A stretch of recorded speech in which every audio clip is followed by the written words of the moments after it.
شروع اللہ کا نام لے کر جو بڑا مہربان نہایت رحم والا ہے۔ جو مخلوق آسمانوں اور زمین میں ہے اللہ کی تسبیح کرتی ہے اور وہ غالب ہے، حکمت والا ہے۔ آسمانوں اور زمین کی بادشاہی اسی کی ہے، وہی زندگی دیتا ہے اور وہی موت دیتا ہے، اور وہ ہر چیز پر قادر ہے۔ وہی اول اور وہی آخر، اور اپنی قدرتوں سے سب پر ظاہر اور پھر بھی پوشیدہ ہے، اور وہ ہر چیز کا خوب جاننے والا ہے۔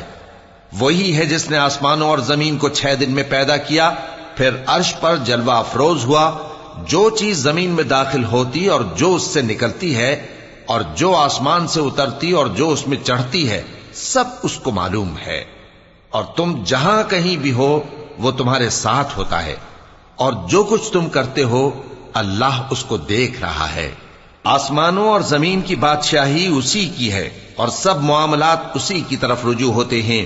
وہی رات کو دن میں داخل کرتا اور دن کو رات میں داخل کرتا ہے، اور وہ دلوں کے بھیدوں تک سے واقف ہے۔ لوگوں، اللہ پر اور اس کے رسول صلی اللہ علیہ وآلہ وسلم پر ایمان لاؤ، اور جس مال میں اس نے تم کو اپنا نائب بنایا ہے اس میں سے خرچ کرو۔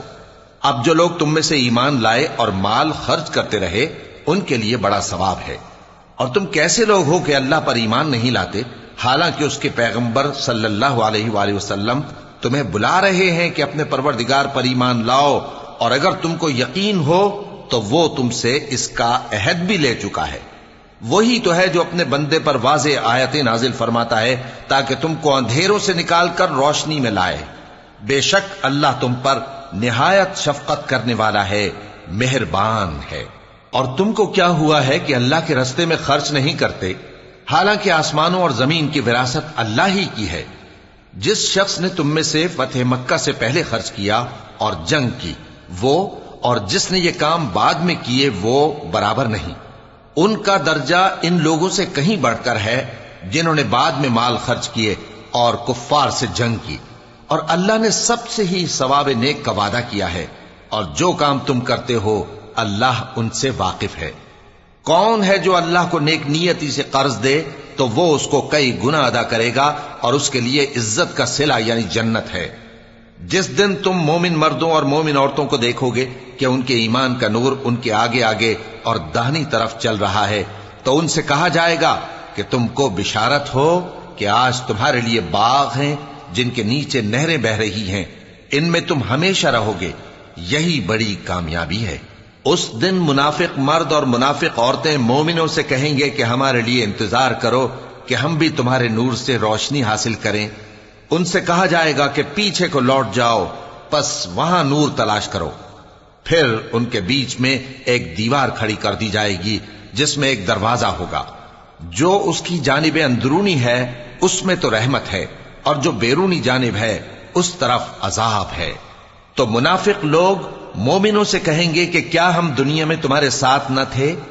وہ کہیں گے کیوں نہیں تھے، لیکن تم نے خود اپنے آپ کو بلا میں ڈالا اور ہمارے لیے گردش زمانہ کے منتظر رہے، اور اسلام میں شک کیا، اور فضول آرزو نے تم کو دھوکے میں ڈالے رکھا، یہاں تک کہ اللہ کا حکم آ پہنچا، اور اللہ کے بارے میں تم کو وہ شیطان بڑا فریب دیتا رہا۔ تو آج تم سے کوئی معاوضہ نہیں لیا جائے گا، اور نہ کافروں ہی سے قبول کیا جائے گا۔ تم سب کا ٹھکانہ دوزخ ہے کہ وہی تمہارے لائق ہے، اور وہ بری جگہ ہے۔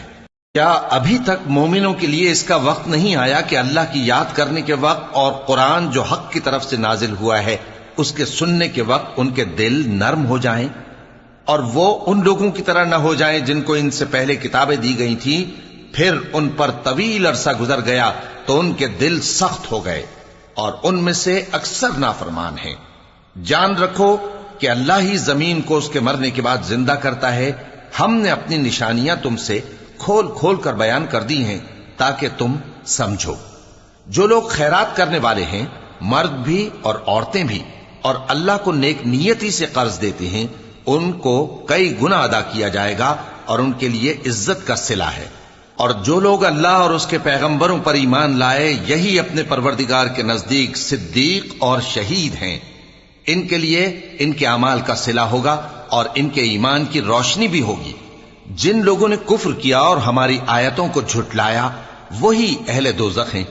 جان رکھو کہ دنیا کی زندگی محض کھیل اور تماشا اور زینت و آرائش اور تمہارے آپس میں فخر و ستائش اور مال و اولاد کی ایک دوسرے سے زیادہ طلب و خواہش ہے۔ اس کی مثال ایسی ہے جیسے بارش کہ اس سے اگنے والی کھیتی کسانوں کو بھری لگتی ہے، پھر وہ کھیتی خوب زور پر آتی ہے، پھر اے دیکھنے والے تو اس کو دیکھتا ہے کہ پک کر زرد پڑ جاتی ہے، پھر چورا چورا ہو جاتی ہے۔ اور آخرت میں کافروں کے لیے عذاب شدید اور مومنوں کے لیے اللہ کی طرف سے بخشش اور خوشنودی ہے۔ اور دنیا کی زندگی تو دھوکے کا سامان ہے۔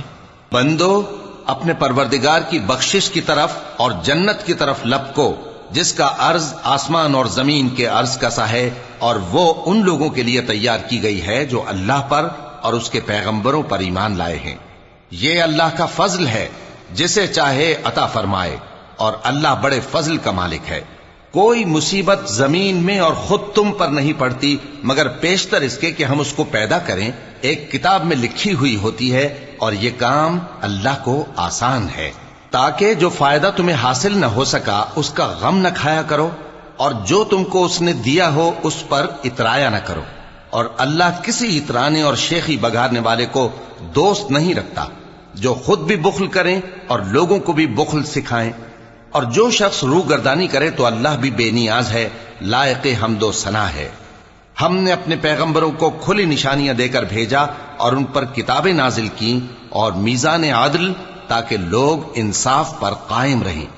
اور لوہا پیدا کیا کہ اس میں اسلحہ جنگ کے لحاظ سے زور بھی بہت ہے اور لوگوں کے لیے فائدے بھی ہیں، اور اس لیے کہ جو لوگ بن دیکھے اللہ اور اس کے پیغمبروں کی مدد کرتے ہیں اللہ ان کو معلوم کرے۔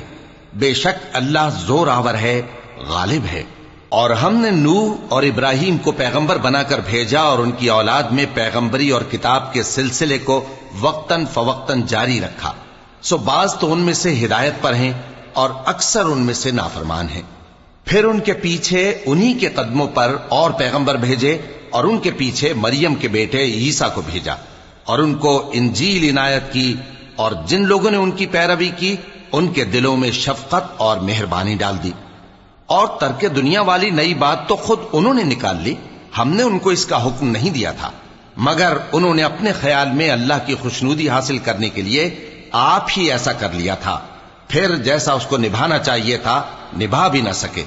پس جو لوگ ان میں سے ایمان لائے ان کو ہم نے ان کا اجر دیا، اور ان میں بہت سے نافرمان ہیں۔ مومنو اللہ سے ڈرو اور اس کے پیغمبر پر ایمان لاؤ، وہ تمہیں اپنی رحمت سے دگنا اجر عطا فرمائے گا اور تمہارے لیے روشنی کر دے گا جس میں تم چلو گے، اور تم کو بخش دے گا، اور اللہ بخشنے والا ہے، مہربان ہے۔ یہ باتیں اس لیے بیان کی گئی ہیں کہ اہل کتاب جان لیں کہ وہ اللہ کے فضل پر کچھ بھی قدرت نہیں رکھتے، اور یہ کہ فضل اللہ ہی کے ہاتھ میں ہے، وہ جس کو چاہتا ہے دیتا ہے، اور اللہ بڑے فضل کا مالک ہے۔